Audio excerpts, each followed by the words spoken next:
things like that. Because what we do know is that the human body is very smart. It rejects things that it deems foreign. Mm.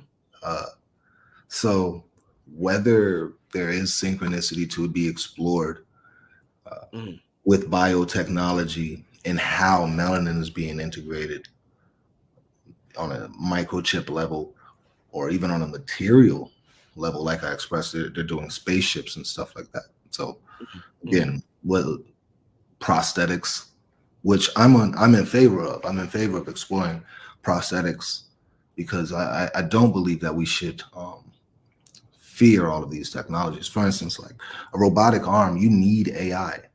The machine learning algorithms that go behind translating what your neurons are doing and all of those complex signals into movements and moving your fingers and articulating things, right?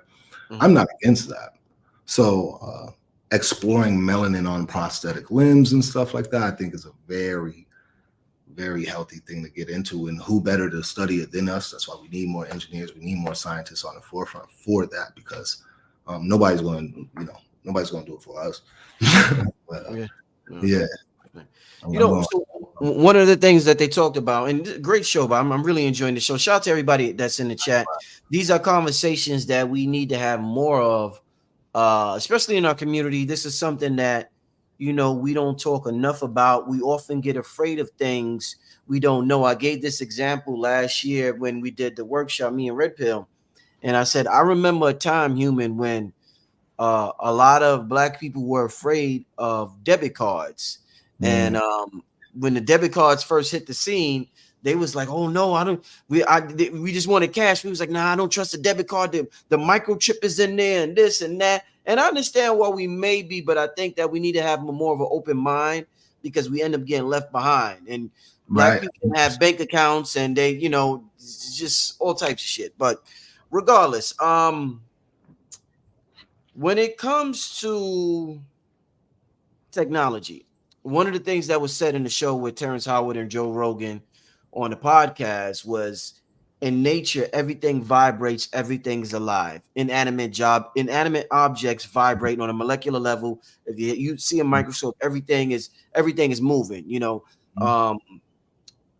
So with that being said, I was talking to Rod Hayes and Sharif and Blue Pill about how well, one of the interesting things Rod Hayes said when I asked the question, Rod Hayes brought up the point that brothers used to talk to their cars back in the day when it wouldn't work. And they like, come on, Betsy, you got a little more juice in you, Betsy. And it was known to work after you talk to your car. So I'm just curious, as an engineer and also have somebody who's spiritual, do you ever talk to your computers, to your technology, when you're trying to find an answer, when you're trying to Google the right thing? Do you ever use the interface of the human avatar mouth to communicate with the computer technology?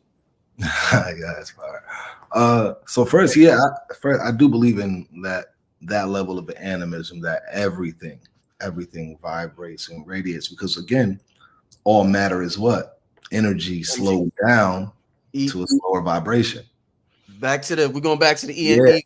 Right, full circle. Everything, the universe, God, these conversations always running loops. So yeah, and I do all the time. But that's to the system. So one thing about me is I don't believe intelligence exists anywhere. I think reality, our system is intelligent. So it goes back into the Big Bang, and how did everything know to order itself? And there's two options, right? God ordered these things meticulously by hand, or had laws in place so that these things would naturally fall into place, because they cannot not submit to these laws, the laws of physics. And that's important because the laws of nature, the laws of physics, have always been considered angels and operants, arms of God. When you go into Kemet, the Neteru extensions of God, which we now know as nature, nature, Neteru, NTR, you know, they were the arms of God. The elements, the L's of the periodic table, Elion, Elohim, Michael, Gabriel, Raphael, elements, when they were named intentionally for this reason, with their Latin roots and borrowed from Greek, borrowed from Hebrew, Greco-Christians. I mean, Greco-Jews. So, so that being said, when you perceive the laws of physics and the laws of nature as God's helpers, or as, then learning them, learning science, learning the quadrivium, learning music, on the different arts. It's through knowledge that you can lend on them for things. Right? That's how you ask them through things, through the knowledge. So I have two ways of doing things. Some ways is I'll program a speech to text so I can talk to my devices and that they activate programs and do change things. And then sometimes it's completely on a spiritual level where I'm just talking to reality and the system, because again, I believe intelligence it's in the system. Like, even when it comes to the human body, I don't believe it's intelligence in the brain. Most people localize intelligence to the brain, but every cell in your body is just as smart as your brain. Your brain doesn't dictate everything in your body at all. There's intelligence all throughout your body. It's its own thing. Intelligence is a logos. Intelligence is an aspect of God that informs matter through vibration. When things vibrate, it has to get in line. So honestly, so when you think something, when you speak things, sometimes matter has to get in line. There has been times when I'm like, yo, why is this not working? Like, a code will start working, and it'll blow my mind, because code is math. You know what I'm saying? Like, I just ran the same code. So there are those instances where you just gotta. I think reality does respond to us, and it speaks to our governance over this world. Indeed. Weird question, but I gotta ask you this. You know how I'm sure you have built things, you've been working on things, and let's say you finish a project on let's say you're working on this AI model, and you're working on it, you're developing it, and you finally get it done on let's say July 17th. You finish up this AI robot you've been working on. Now we're talking about the universe's numbers and mathematics, and we know the computer technology is mathematics. We're influenced by the mathematics of the universe, and if we're technology and the AI robot is technology, does that AI robot fall under the rules of numerology just like we fall under the rules of numerology? So you can know the personality of your AI robot based on, he was born on July 17th. That means he's a Cancer. That means he's this. That means he's that. Do you think it will apply the same, since we're both ruled by the universal laws of mathematics? Interesting. So I think there's two levels to it now. We're getting back to that duality. So there's, on one end, how I was affected by those elements as I programmed it probably dictated the way I programmed it.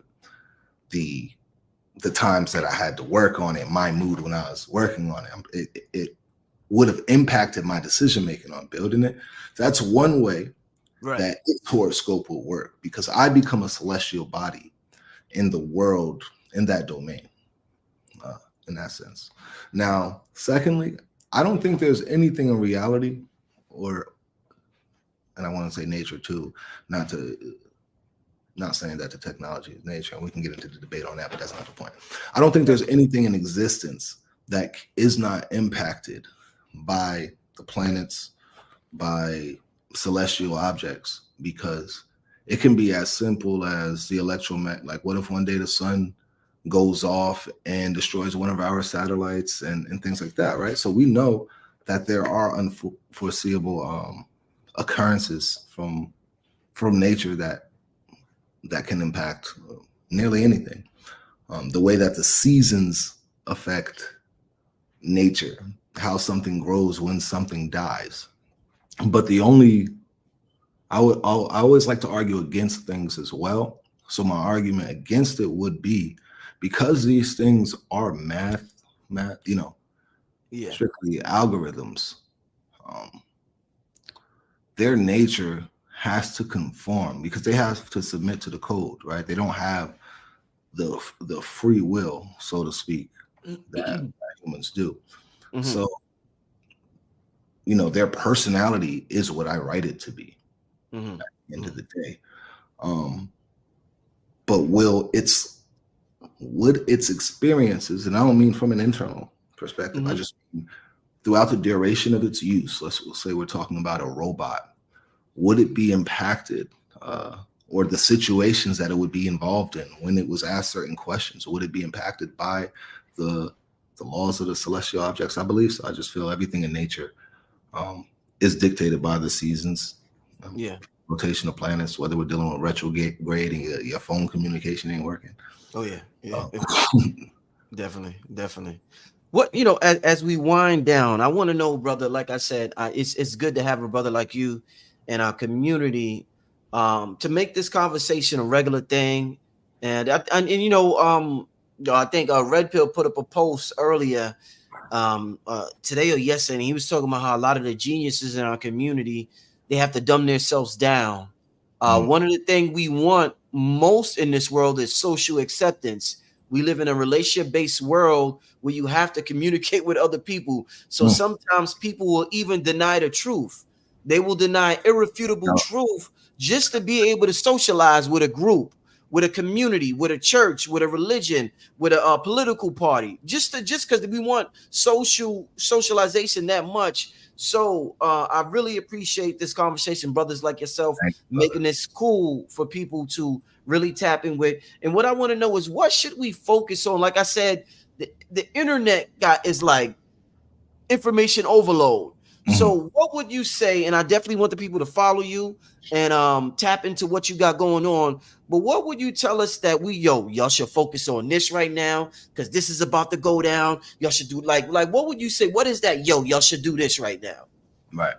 I advocate for everybody to learn the code, even if it's on a basic level and a really fundamental level. Don't even have to be an expert, because now you see people are starting to try to use AI to code, and it does have successes on smaller, low-level programs, and maybe we'll see them in bigger programs, but I haven't seen it in nothing too complex yet. But again, algorithms govern our world. Your timeline is governed by algorithms. Your Netflix streaming recommendations, your Amazon, what they sell to you is governed by algorithms. I think it's important to understand them. Not only that, learning how they work helped me develop my own decision making and process the way I plan systems, right? Because the algorithm is really just a set of instructions that the computer has to follow. And why that's important is because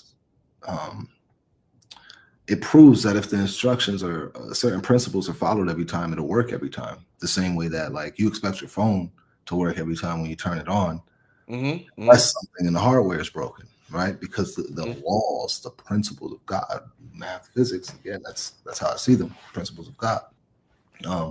They make it so. So when you see how algorithms work, it informs your decision making in life. That's step one. Number two is,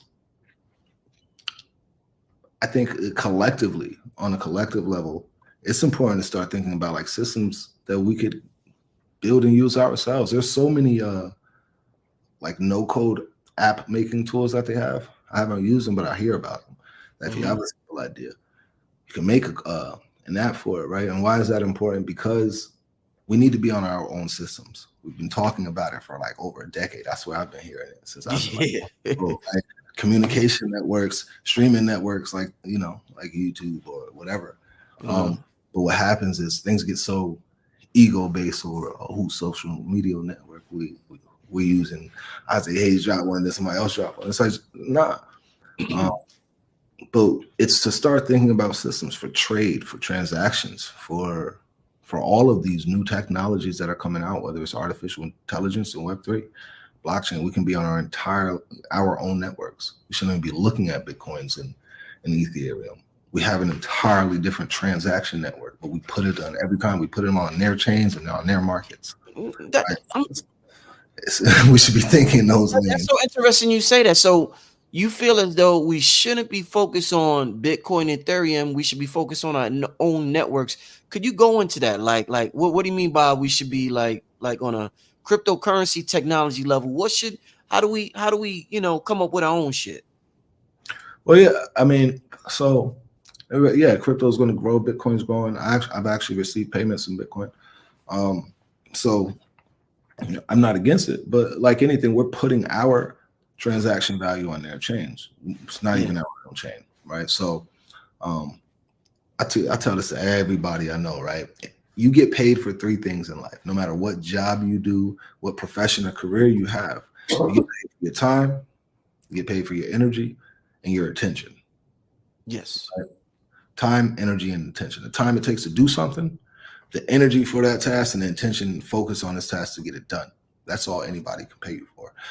The money that they pay you for, that's just how we quantify it. So whether we're measuring it in Bitcoin, dollars, yen, yuan, whatever, we're counting your time, energy, and attention and how much you accepted for it or how much you had to take for it at that time, right?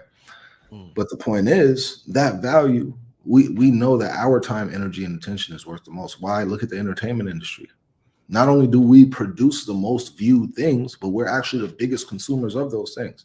Meaning like we produce the most music that's popping all over the world, but we also listen and consume, like watch the most TV and stuff. We're not like building the technologies that these things are streamed on, right?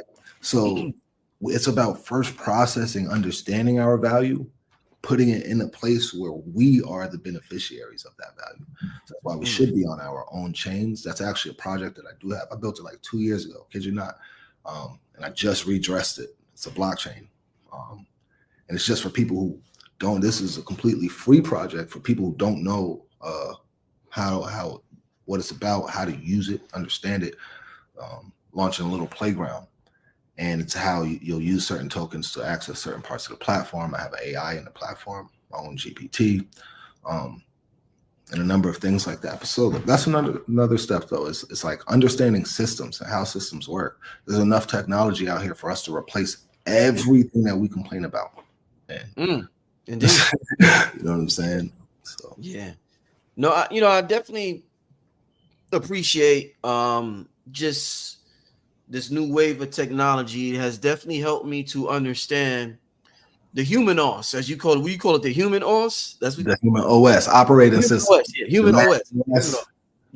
So what I when I look at ChatGPT and the prompt and everything is being, you're prompting these things now, and like you said, it's a set of instructions that it has to follow. And one of the things that when we talk about the subconscious mind, you could prompt your subconscious mind, but the problem is that we don't prompt it the right way because of our disbelief. We don't believe that it has to follow, but they tell us over and over again that the subconscious mind has to follow your instructions. Come on, now we're talking. Now we going down there. Yeah, continue. If we only knew that it has to, just the same way ChatGPT, the subconscious mind has to follow our instructions. It's not a matter of if it does, or it's just it has to. We don't know when it's going to go down, but the shit's going to go down. So I'm thankful. I'm thankful for that. If you want to touch on that, that'd be great. So we got to touch on that. So I noticed this when it first popped off. I used to study programming my own subconscious mind back in the day when I was in my late teens, right? Yeah. And there's a study. It's called NLP. I knew he was going to say that. Right? Neuro-linguistic programming. Uh-huh. And then you have coding LLMs, and in the development world, in the programming world, it's called NLP. Whew. Only it's called natural language processing. Oh, I think that even the NLP of natural language processing is a form of neuro-linguistic programming. Yo, that's crazy. Right? Now, to that, natural language processing, how it goes into how we teach AIs to interpret machine language, to interpret natural language, how we talk. Neuro-linguistic programming is how we are programming our neurons or subconscious framework through language.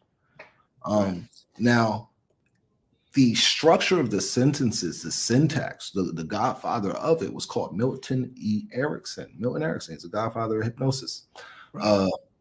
And he developed a series of different tactics. He was a hypnotherapist who would work on helping people overcome subconscious traumas and stuff like that.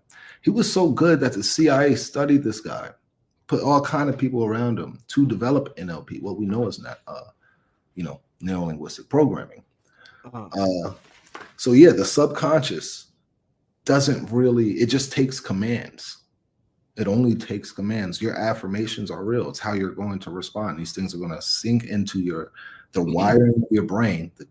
Just like we train AI, when you go to sleep, will undergo neuroplasticity.